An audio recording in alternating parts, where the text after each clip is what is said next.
Yes. No, the man in the centre there, you. Yes, that's right. Does Douglas, therefore, agree with PR if he feels loads of people are not represented in this country? I have a feeling you don't. No, I can't. I do. I happen to think that a very great number of people in this country now are utterly disenfranchised from politics, and that these three parties argue over really very small amounts of ground. That you can vote, you could pretty much vote for any three of them, and as you can see, any of the three can make a pact with any of the others. There's not actually very much difference between them. I would love to see the British political system, the British public, involved in politics again. Genuinely interested in it, and not in this way of saying, as all three parties do, you know, we are for individuals and freedom. And anyone can say that. Anyone can say it. Everybody is for that. But please, let's see some proper, interesting difference among our politicians. Man in the front here in blue. Hello. Let's say hello. Briefly, you're very welcome. Briefly, get on with it. Caroline talked about the speed dating that went on during the coalition agreements. Surely speed was of the essence, given the unstable state of the markets, firstly. Secondly, I don't think anyone in this room really believes that the Labour Party would not be going out for the best deal it could get in the same circumstances. On the general point of the party's popularity, I think David Cameron is probably very happy with this because it really gives him a chance to detoxify the Tory brand still further. I'm also surprised at how understanding people on the left seem to be of what the Liberal Democrats have done. I don't think they had much other choice, and very few people I know can see another choice. The woman in red there. Yes, in light of the coalition, what do the panel think of David Cameron's attempt to open up the 1922 committee? Ming Campbell. Yes, one doesn't want to intrude on private grief, because the 1922 committee, or some of them at least, did it? Well, yes. But I think there was some suggestion that they hadn't had prior notice. They turned up, it was presented as a fait accompli, and the vote took place almost immediately. I mean, so far as the 1922 committee is concerned, that's a matter for the Conservative Party. We have a different form of parliamentary organisation for the Liberal Democrats. It's really up to the Conservatives how they decide to organise themselves. But one thing is certain, that the organisation of both parties domestically will have to change to reflect this new reality. Shami Chakrabarti, let's come back to the question about whether the two are happier with each other than they are with their own parties. Goodness me, I'm not in any of these parties. I could help the Home Secretary with one of her commissions. It could be a very short commission, because the Human Rights Act is a British Bill of Rights. And if you don't think so, you just have to ask which bit of free speech, fair trials, personal privacy and no torture it is that you consider un-British. But as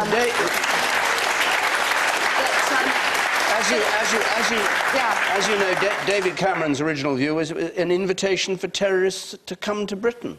That's what he called it. My view of that, and you know, I've met the Prime Minister before he was the Prime Minister. My personal instinct about that was that that was a statement made initially when he was very new as a leader of the Conservative Party. And I think that, you know, you could contrast that comment with the new Lord Chancellor, Conservative Lord Chancellor, Ken Clarke, who called that comment xenophobic legal nonsense. So there you go, you have coalitions within political parties as well as across them. I just want to... Theresa May, what do you make of that remark by David Cameron, that the Human Rights Act was an invitation for terrorists to come to Britain? And if he thinks that, and presumably he still thinks that, how can he abandon it?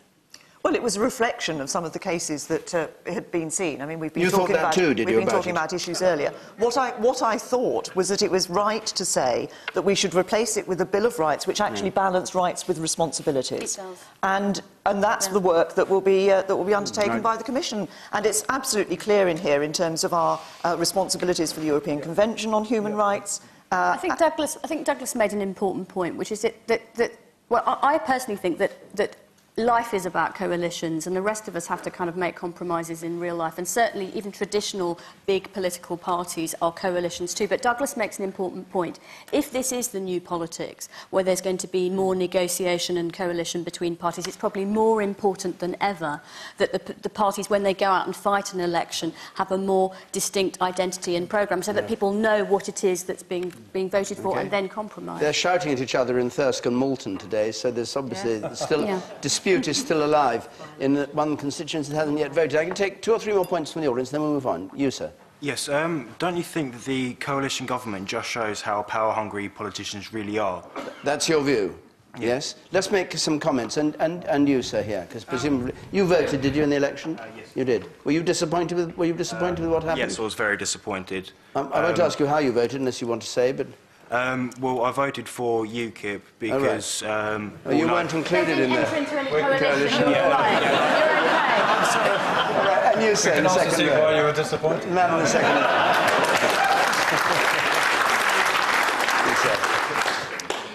I'm just surprised at how often these phrases seem to be wheeled out and we seem to gobble them up. A strong and stable government, if I hear that term one more time, I mean, really, this is not a new politics that we've got. All it is a fudging of the edges, and we've got nothing new. What would be new is if Westminster actually reflected the general population. We have not got a voice in Westminster, and there is one reason why that is the case, and it's proportional representation. That's what we need, and that's what we want. All this guff about repealing or replacing the Human Rights Act is typical Tory posturing. I mean, we're still bound by the European Convention on Human Rights, so it won't make a blind bit of difference. All that will happen is that any cases that are rejected in Britain will have to go to Strasbourg and argue it out there. Waste of time and money. With foreign judges. Yeah, the Tories would love that, wouldn't they? OK. And the man in the fourth row from the back. You, sir. Yes.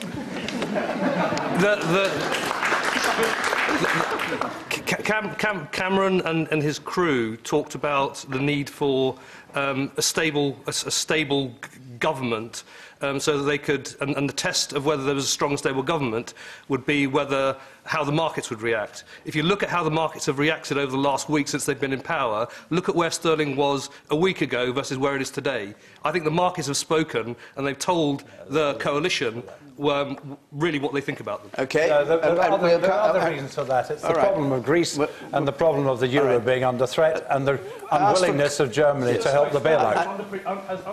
Has underappreciated the euro. All right, we'll come to the economy in a moment. I want just to hear from members of the audience, Ming, just for a moment. The woman in red there, their views. I'd just like to say that I think the two parties in power are very happy with power, if not with each other.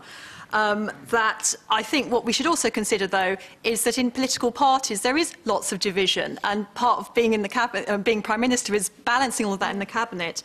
And the third point I'd like to make is that personally I'm very pleased Vince Cable's in the cabinet. Right. And you, sir, are you in favour of the coalition? No. Is anybody in favour of the coalition here? Oh, there are a lot of hands up. Good, you just aren't speaking. Yes, sir. I think Theresa May is the latest in a long line of people who've come out and said, you know, kind of the public have spoken, and this is what they want. They want this coalition. Labour lost the election, but so did the Tories. They didn't get a majority either. And if you... I very much doubt that a lot of people who voted Lib Dem actually wanted the Conservatives in power. So if you look at the share of the vote, actually what people were asking for is a centre-left alignment. And that isn't what we've got, which is why people are so disappointed. I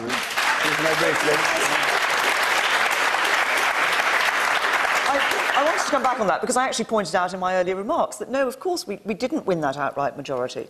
But as Ming referred to in his comments earlier, there was an opportunity there after the election result for the Conservatives to form some form of minority government or with some sort of confidence and supply support, as it's called, from the Liberal Democrats. Life support. And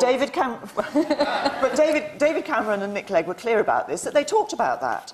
But then they said, actually, there's something much more interesting, more exciting that could be done in terms of British politics and in terms of the provision of government and in terms of the... Well, what matters to this country is actually that we get to grips with the deficit, which is actually at the core of this programme. All right, that is a central concern for this country, and without a government that you could guarantee was actually going to be there and that we could have had elections after a few months, actually, I don't think we would have been able to do that. Okay. That's why this coalition government, and I'm sorry, sir, you may not like the phrase strong and stable, but that's what I believe this coalition government is. All right, that's how we'll put the economy at the centre of this programme, too, for a moment. Hold on. And judging by the number of hands that went up when I said who's in favour of coalition, that you'll now become the silent majority or minority, I don't know, but silent anyway. But I don't think we need to go there. We'll have other chances to. But if you're watching this and want to comment and you Twitter